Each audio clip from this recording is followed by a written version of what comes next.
What is going on, you beautiful people? What is up, Leaf Nation? Welcome back. It's your host, Chris here. Let's talk about last night's game. It was a 10 o'clock game, and the Leafs pulled it off. They get the win. Leafs win 4-2 over the Calgary Flames. So let's get into it, shall we? The Leafs are now 26-21-9. Calgary is 22-27-6. This game was pretty fun to watch. I watched the whole thing. Nylander scores with 35 seconds in the first period, gets his 18th goal, and then it was the Leafs were looking pretty good. Matthews was having some good chances last night. Rung one off the post. Good shooting. Good puck possession. It looked like the Leafs were setting the tone there. Second period comes. Michelli, of all people, gets his 8th goal, assisted by Nylander. And then Troy Stetcher gets his 3rd goal, assisted by Nylander and Austin Matthews. And then Nazem Kadri, of all people, former Leaf, gets his 10th goal. So nice to see Kadri score there. And then Calgary gets on the board again, and it's 3-2 going into the third period, and I'm thinking, oh, here we go again. Leafs can't close out games. Poor puck possession in that second period. It was like, oh yeah, this is real nice. Like, yeah, the Leafs we know, right?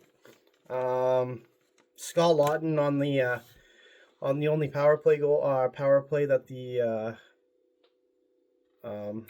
Flames got there. Scott Laughton had a breakaway, but he couldn't capitalize. That would have been a nice shorthanded goal for him, but it didn't work out for him. But the Leafs did kill the penalty, the only penalty that they took, so which was good on them.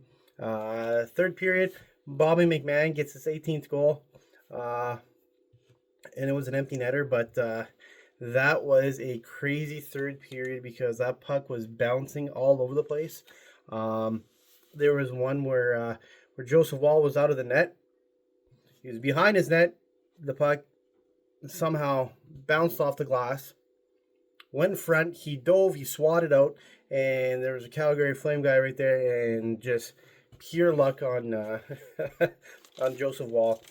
But mind you, Joseph Woll made some really good saves last night there to keep us in the game. The Leafs finally closed out a game that they're supposed to, right? Let's see here. I have some notes here. The offense needed to clean up some things that were pretty sloppy last night. Same with the defense. They needed to slow down some of the areas there. They just had to get back to playing simple hockey. Matthews played goaltender there for a second there. He blocked a shot. So good on Matthews there. Nylander was on another world tonight. On a different level, that's for sure. He was a man possessed with the puck. He when he had the puck, he shot off the post a few times. Nylander could have at least gotten 4 goals last night. He could have or gotten a hat trick. Like it was nice to see. So let's get into it, shall we? Shots on goal. I wish the Leafs had a little more shots on goal, but hey, we all know what the Leafs are. Like they love to not shoot the puck as much. The Leafs had 22 shots, and Calgary had 30. Hitting 20 for Calgary, 14 for the Leafs. Face-off wins 28 for the Leafs, 17 for Calgary. Power plays, we had no opportunities because it's one of those games, man. Calgary had one, and we killed that penalty off. Toronto had 4 penalties. Calgary had 2. But the 2 that Calgary had, it was a 4-on-4. So we didn't get the power play. So that's why we didn't get no power plays tonight. It's kind of weird that they played a clean game. Giveaways, 15 for the Leafs, 18 for Calgary. Takeaways were 7 for the Leafs, 3 for Calgary. And in shot blocks, 27 for the Leafs and 17 for Calgary.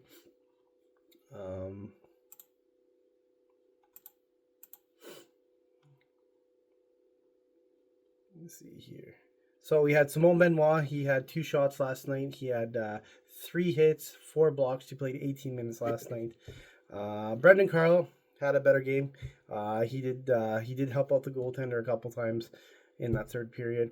He gets an assist. He had 0 shots on net. He had 1 hit, 2 blocks. He played 22 minutes. Max Domi, 1 shot, played 14 minutes, and he had 1 block. There's nothing I can say about this guy because clearly that the coaching staff and the way that they love to have these guys on the ice is mind-boggling. So I'm just gonna keep it at that. That's all I'm gonna say about that because you guys know how I feel about Max Domi and Michelli and Calle Jarnkrok.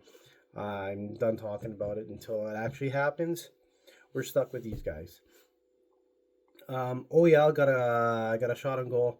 He had 2 blocks. He played 18 minutes last night. Calle Jarnkrok, 1 block, 12 minutes tonight. Matthew Knies, 2 minutes in the penalty box. 1 hit, played 14 minutes tonight. Well, it's kind of hard for Matthew Knies to play his game when he's on that third line and doesn't get the minutes that he's supposed to. That's on Craig Berube. That's all I'm going to say.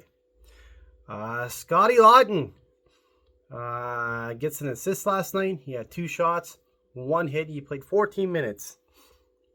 Steven Arens, 10 minutes. He had 1 hit and 2 blocks. Michelli with the goal. 2 shots tonight. He played 17 minutes. Austin Matthews with the assist. He had 2 shots tonight, 2 blocks, and he played 16 minutes tonight.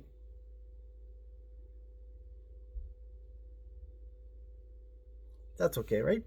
That's okay. 16 minutes, only on 2 shots. Yeah, okay. Come on, Matthews. Shoot more, man. You had a good game.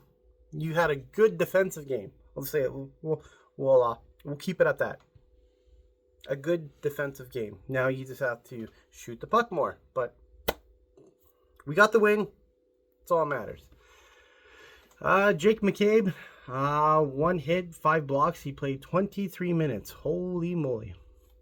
Bobby McMann gets the goal. He had 1 shot. He had 2 hits, 1 block. He played 14 minutes last night. Philip Myers gets in the lineup. Don't know why. But hey, I'm not Craig Berube here. Had 1 shot, 1 hit, 1 block. He played 17 minutes. Nylander, goal, 2 assists. He was a +1. He had 3 shots, and he played 17 minutes.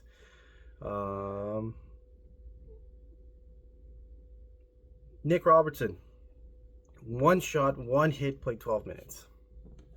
Nick Waugh, 1 shot, 1 hit, 3 blocks, 15 minutes.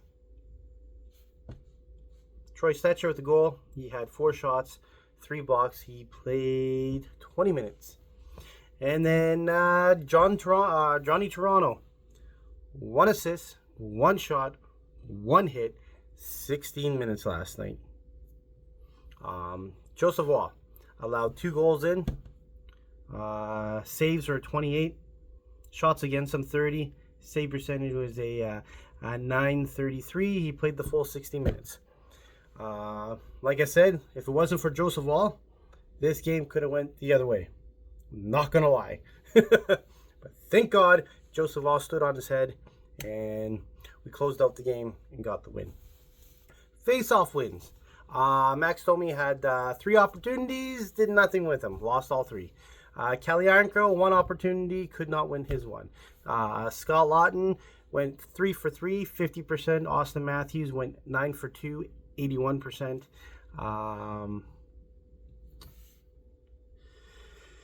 Nick Robertson, he went 1 for 1-0, 100%. Nick Waugh, 5 out of 4, 55%. and John Tavares, 10 wins, 4, and it was 71%. And the guys that were healthy scratches tonight were my boy Easton Cowan, Morgan Riley because he's injured, and Marshall Rafai. Don't know why Marshall Rafai and Easton Cowan are healthy scratches, but like I said, I'm not Craig Berube. I wish that Craig Berube would think outside the box and put Easton Cowan back in and put Marshall Rafai back in, because even though Philip Myers did okay, he played 17 minutes tonight, but Philip Myers is a bad defenseman. Bad. And then you have guys like Calle Jarnkrok. You play 11 minutes tonight. You generated no shots on goal. So in the last 2 games, you generated 1 shot, and that was the other night. So Craig Berube, you're certainly the problem when it comes to lineups. You love playing your veteran guys. Don't understand why, because you have young guys that actually could do a lot better than like Domi, Steven Lorenz, Michelli, Philip Myers, Calle Jarnkrok, but hey, it is what it is. It is what it is. The Leafs are playing tonight at 10:30. Wow. At 8:30, so it's not a 10 o'clock game, so hey, that's good. But it is a back-to-back, so I'm kind of concerned if they're going to actually do something tonight, but who knows. They are going against the the Oilers. They're on a 1-game losing streak. They are 28-20-8 on the year. Anthony Stolarz is getting the net. So I'm kind of nervous about that, because I don't know what we're going to get out of Anthony Stolarz, if we're going to get a good goaltender, mediocre, or a bad goaltender. His record right now is 6-7-1. His save percentage is a 872 or 876. Sorry. Christian Chari gets the net for the Oilers, and he is 15-6-2, and his save percentage is a 895. It's not bad. He has a better record, and he has a better save percentage. So it's going to be a tough game for us. Like I said, we're playing in a back-to-back. Typical Leaf hockey, guys. They go on a 6-game losing streak, and now they're on a 2-game winning streak. I'm like, don't get me wrong, I'm happy that they're winning, that they're going in the direction that they should have went in the direction a while ago, especially at that homestand, when they lost 5 in a row at home and got 1 point out of it. But hey, it is what it is. This is their last game for the until the Olympics is over. So there's going to be 3 weeks of no Leaf hockey. So I will be definitely staying tuned for the Canadians or Canada. Hopefully that Canada can do something magical in the Olympics. I'm going to stand proud with them, and I'm going to try and watch every single game. Hopefully. If not, then I'm going to PVR it and watch it afterwards. Depends on what time they start at, right? For the Leafs, well, we'll see what happens, who goes on the trade block and who doesn't. I still think that they should still sell off assets that they're not going to use anymore. Their back end is pretty old, so they got to do something about that. But we'll see what happens. There'll be another video on that in the upcoming days, where I know who they are potentially wanting to get rid of, and then I'll give you my list of who they should get rid of, and and go from there. But thank you for watching this video. I hope everyone has a wonderful, wonderful day.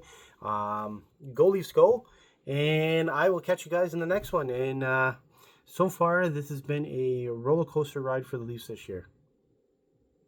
But I'm a passionate fan. Still love my team no matter what. Doesn't matter if they don't make the playoffs, or it is what it is. But see what happens. Always remember to be kind to one another. Always smile. And I'll see you guys in the next video.